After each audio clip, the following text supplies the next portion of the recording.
Because we are starting a brand new series called Wilderness, Lessons and Inspiration from the Book of Numbers. Are you excited? Good. And on this very first talk, we are preaching this message. God is with you in your wilderness. Say that again. God is with you in your wilderness. With feelings. God is with you in your wilderness. And even if we're talking about the book of Numbers, I'd like to assure all of you, especially my niece Alexa, who hates math with a passion. I'm not talking about geometry, trigonometry, Alexa, algebra, or calculus. But we are talking about the book of Numbers. So again, I ask the question, are you ready to begin? Grabe yung yes. Please extend your hands to the Word of God. And let us glorify His Word by singing. Thy word is a lamp unto my feet, and a light unto my path. And we shall read from the very start of the book of Numbers, chapter 1, verses 1 to 2. All together, please. A year after Israel's departure from Egypt, the Lord spoke to Moses in the tabernacle in the wilderness of Sinai. On the first day of the second month of that year, he said, from the whole community of Israel, record the names of all the warriors by their clans and families. God instructed Moses to make a census of Israel, His chosen people, because God wanted to remind them that He is fulfilling His promise to their father Abraham.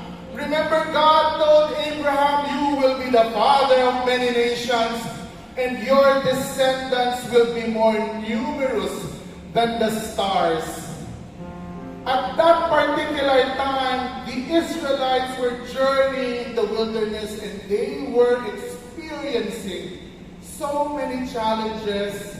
So God had to remind them that He is a promise keeper. God is a promise keeper. Can you say that again? God is a promise keeper. Yes, He is. Give the Lord a big hand. Yes. Let us glorify His word once more. Thy word is a lamp unto my feet, and a light unto my path. Give the Lord a big hand. We glorify God.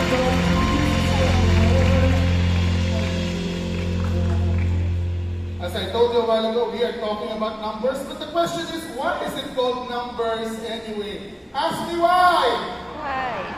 Because as we read a while ago, God asked Moses to do the census, actually twice in the entire book of Numbers.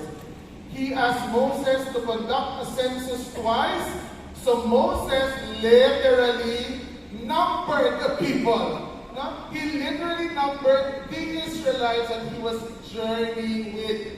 So I'm sure some of you might ask, what is so inspiring about a book that would talk about census and numbering?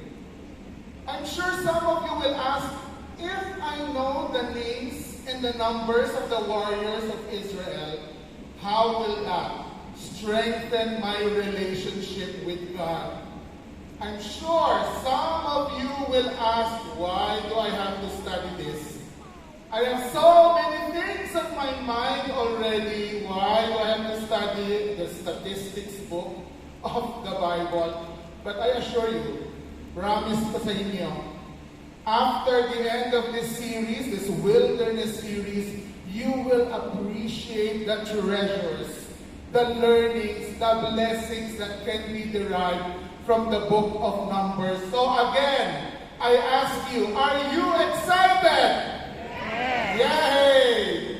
So you are excited to study the book of Numbers, and for this talk 1, we will be giving you an overview of the entire book of Numbers.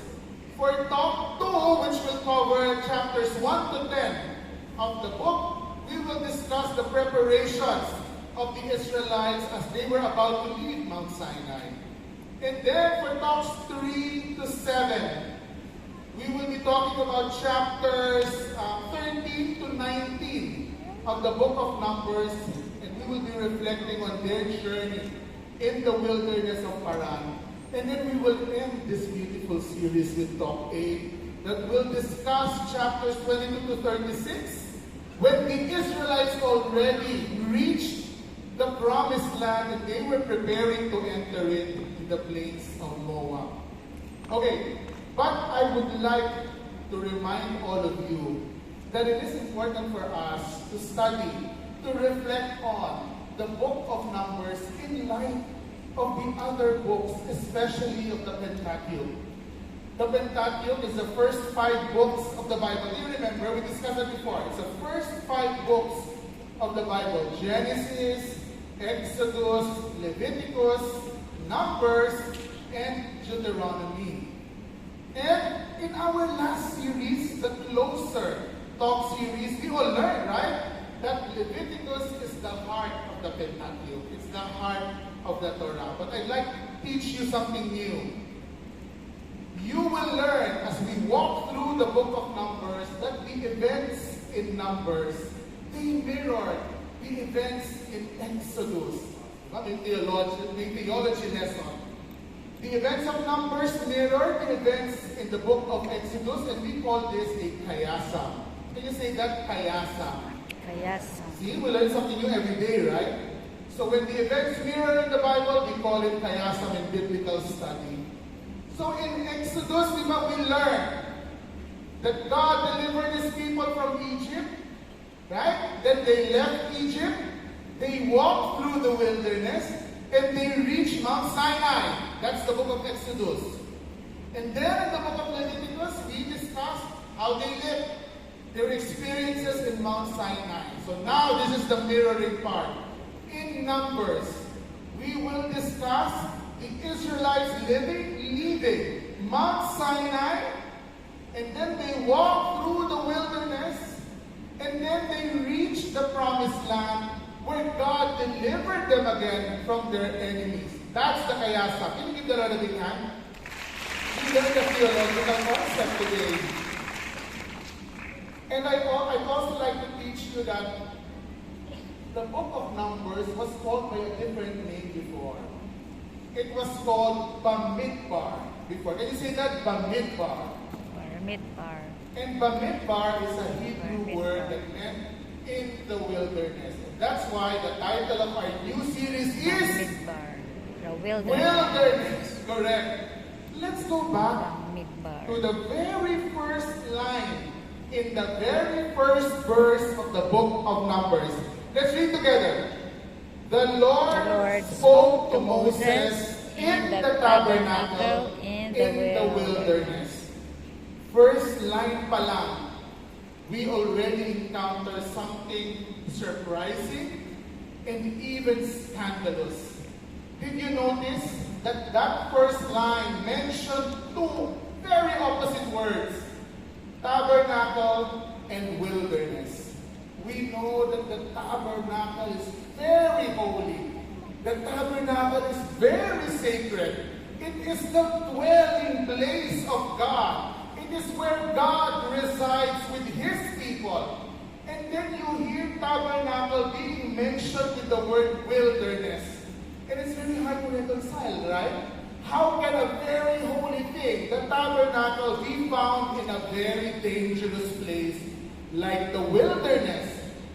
But we all know that the tabernacle also symbolizes the Garden of Eden. We go back to the garden again. We always go back to the Garden of Eden. And the tabernacle symbolizes the Garden of Eden. You might say, but the garden and wilderness are opposites. You're right. The garden and the wilderness are also exact opposites. But this is where the main message of Numbers comes in. The main message of Numbers is this: God accompanies us in the wilderness. Can you say that again?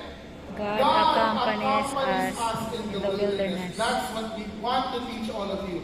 That's what we want to learn. The very central message of Numbers: God accompanies us in the wilderness. And I'm telling you this absolute truth. Where God is, He brings the garden with Him. That's the absolute truth. And so this is the promise of God to each and every one of you. You will taste the garden in your wilderness. You will taste the garden in your wilderness. Look at your seatmate and tell your seatmate, you will taste your Garden of Eden in your wilderness. Go! You will taste the Garden of Eden in your wilderness. So when you are going through your wilderness, when you are going through your dangerous phase in your life, when you are going through something that is difficult, a trial, a suffering in your life, always remember, God is with you in your wilderness. God is with you in your suffering, in your trial, in your difficulties. You are not alone. You are never alone, because God is with you in your wilderness. Give the Lord a big hand. So again, I ask you, are you excited for this series? Yes. To inspire us even more, I'd like to call on our dear Brother Bo Sanchez.